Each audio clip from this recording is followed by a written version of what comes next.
मेरा नाम राखी है। आज मैं आपको अपनी कहानी सुनाने वाली हूँ। मेरे पति राजेश ने अपनी जिंदगी में बहुत मेहनत की। वो ज्यादा पढ़े लिखे नहीं थे, इसलिए हमेशा से मेहनत और मजदूरी का काम ही उन्हें मिला और घर चलाने के लिए उन्होंने यही किया।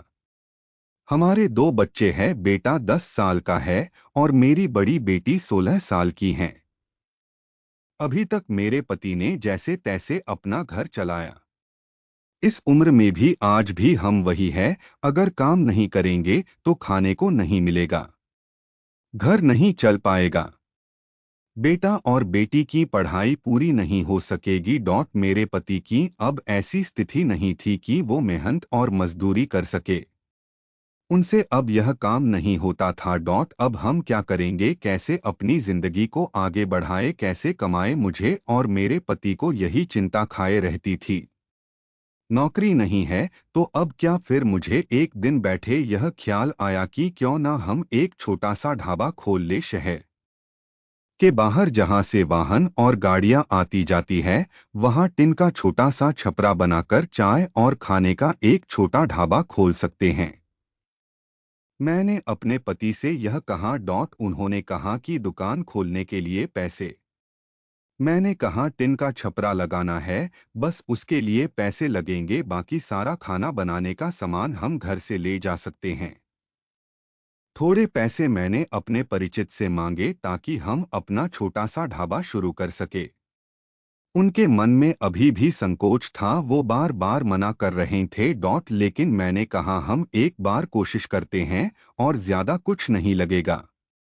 कुछ दिनों तक मनाने के बाद वो मान गए और हमने एक छोटा सा ढाबा शुरू कर दिया। पहले दिन में और मेरे पति वहां अपने ढाबे पर बैठे थे, लेकिन कुछ खास लोग नहीं आए। ढाबा छोटा और ऊपर से सभी खाने वाले पहले ही अपने ढाबे फिक्स किए होते हैं कि उन्हें कहाँ रुकना और कहाँ खाना है। हमारा पहला दिन निराशा भरा था। कुछ दिन ऐसे ही गए, कोई इक्का दुक्का लोग चाय पीने रुका करते थे, लेकिन इतना नहीं होता था कि हम उससे अपना घर चला सके। मेरे पति फिर से किसी काम की तलाश में लग। उन्हें एक काम मिल गया जहां पैसे कम थे लेकिन कम मजदूरी थी। उन्होंने वो कर लिया, लेकिन मैंने ढाबे पर जाना नहीं छोड़ा। अब मैं अपने बेटे और बेटी के साथ वहां जाने लगी। हमने हिम्मत नहीं हारी और धीरे धीरे कुछ लोग हमारे यहाँ आने लगे। 1 महीने में ग्राहक और भी ज्यादा आने लगे। कोशिश करते करते अब हमारे यहाँ रुकने लगे थे।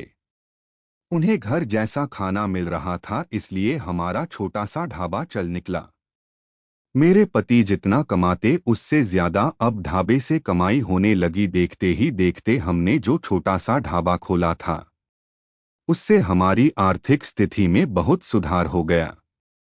जो कर्जा लिया था वो भी उतर गया। हमें एक नई उम्मीद मिल गई कि सब कुछ अच्छा चल रहा था। ढाबे को खोले 6 महीने हो गए थे। हमारे चेहरों पर रंगत आ गई थी, लेकिन फिर ऐसा कुछ हुआ जिसके बारे में मैंने सोचा भी नहीं था।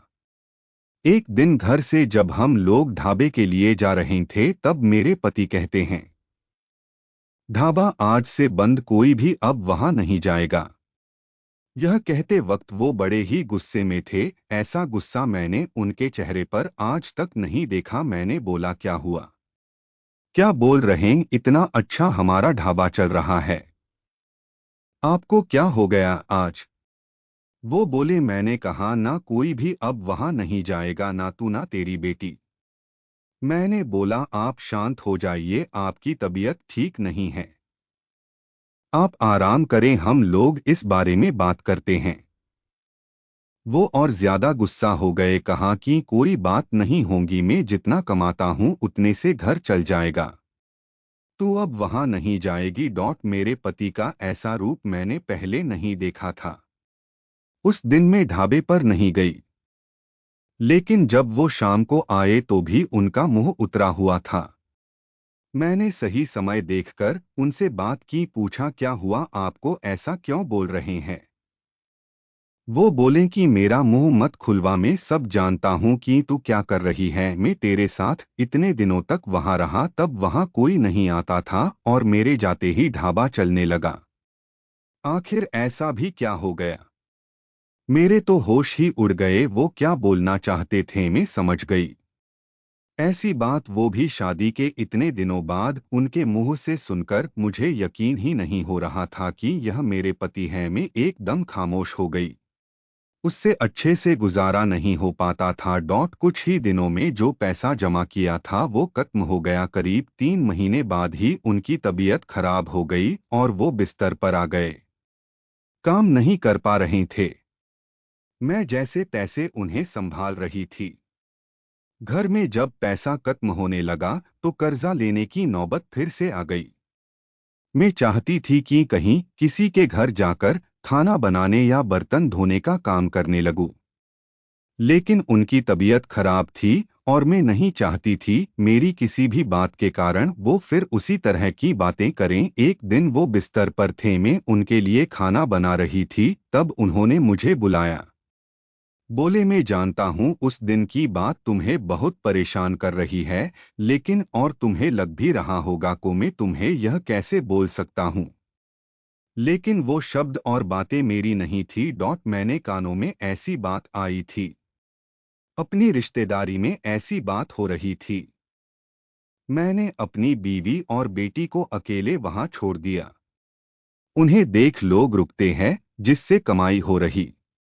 इस तरह की बातें मैं बर्दाश्त नहीं कर सकता। 2 रोटी कम खा लेंगे, लेकिन यह सब नहीं सुनना था। समाज और यहाँ के लोग, खासकर आपके परिचित और रिश्तेदार, आपको आगे बढ़ता देख बहुत कुछ कहने लगते हैं। लेकिन लोग इस हद तक गिरे हैं, मुझे इसका पता नहीं था। और मेरे पति भी उनकी बातों में आ गए। उस समय में भी होती उनकी जगह तो शायद यही करती।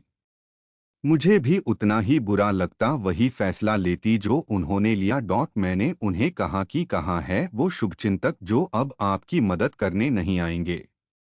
जाइए, आप उनसे पूछ लीजिए। हमारे घर में खाने को नहीं है, आपकी तबीयत खराब है। आप बताएं कौन आया अब हमारी मदद करने। दुनिया किसी को खुश नहीं देख सकती।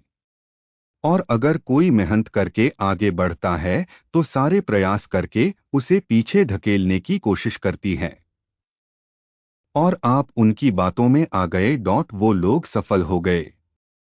सबको बात बनाना है। अब अगर हम भूख से मर जाएंगे तो भी उन्हें बातें मिल जाएगी। वो लोग कुछ समय तक बोलते, अगर हमें कोई फर्क नहीं पड़ता तो वो थककर हार मान लेते। वो पीठ पीछे ही इस तरह की बकवास कर सकते हैं, सामने आने की तो उनमें हिम्मत भी नहीं है। उस दिन मेरे पति की आंखें खुल गई। उन्होंने कहा कि तुम सच बोल रही हो, मैं ही पागल था।